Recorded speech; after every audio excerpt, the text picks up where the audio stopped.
Now, you also bring up inflation, which is going to be a huge topic as the economy moves forward and rebounds out of recession. What can investors do to protect themselves from inflation? Well, I think to protect yourself from inflation, you should do what the Chinese are doing. Because the U.S., Bernanke and those boys are printing trillions of dollars and not telling us about it. I mean, I think it was Bloomberg that just sued the Fed for, you got to open up your books. They're printing all of this money. You should do what the Chinese are doing. The Chinese are buying commodities. They're buying copper, oil, gold, silver, land. They just did that huge Canadian tar sands deal up in Canada. So that's all I've ever done. If you look at my investment portfolio, I started investing in oil in 1966, real estate in 1973, and I have my own gold mine and my own silver mine. So if you're afraid of inflation, which you should be, I would think silver is the #1 investment today. Silver is a smoking deal. And silver at about $15, $16, $20 an ounce, average Joe can do it. You just cut out your Starbucks for a while and go buy some silver. You're in the game. Silver is one of the biggest things against inflation you'll ever see. Great investment. Are you personally buying silver? Absolutely. I mean, I've been buying it for years, so I just love silver. But I was buying it at $3 an ounce. Today it's about 15. The reason I like silver is this. #1, gold is hoarded. It's just stuffed away. It has no value to it. Silver is an industrial commodity. It means it's used in cell phones, cameras, computers. It's used everywhere.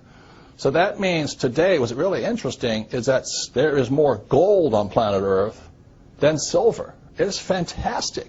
And back when, 1 year ago, I think silver was 50 times less expensive than gold. In other words, for 1 ounce of gold, I could buy 50 ounces of silver. Today, 1 ounce of gold will buy 70 ounces of silver, which means silver is a bargain today. Now, with all the government expansion, inflation looming, taxes running higher, would you say Obama's running the country like a rich dad or a poor dad? Obama? The guys who run the country, I write about this in a book called Conspiracy of the Rich. The people that run the country are Goldman Sachs. Come on, give me a break. And the guys that control Goldman Sachs. It's run by the international banking cartels of the world. The Federal Reserve Bank is not a bank. It is owned by the richest European and some Saudi money in the world. And the Federal Reserve Bank is the one that has caused this crisis. The Federal Reserve Bank was created in 1913. In 1944, there was a Bretton Woods Agreement.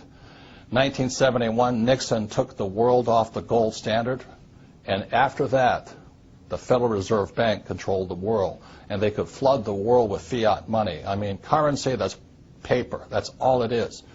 And throughout history, any time a nation has gone to fiat currency, in other words, government-sponsored money, the money has absolutely gone to zero. It has no value. So that's why you see gold fluctuating right now and silver fluctuating right now, oil fluctuating right now. It's because the world, the smart money knows the U.S. dollar is trash. I don't think Obama can do anything because he doesn't control the world. Goldman Sachs does. Robert Kiyosaki, best-selling author, investor, motivational speaker, and inventor, author of the upcoming book, Conspiracy of the Rich. Robert, thank you so much for coming on the program today. Thank you. This has been an interesting experience. Thank you. Signing off, I'm Dan Mandrew for Newsmax TV Money.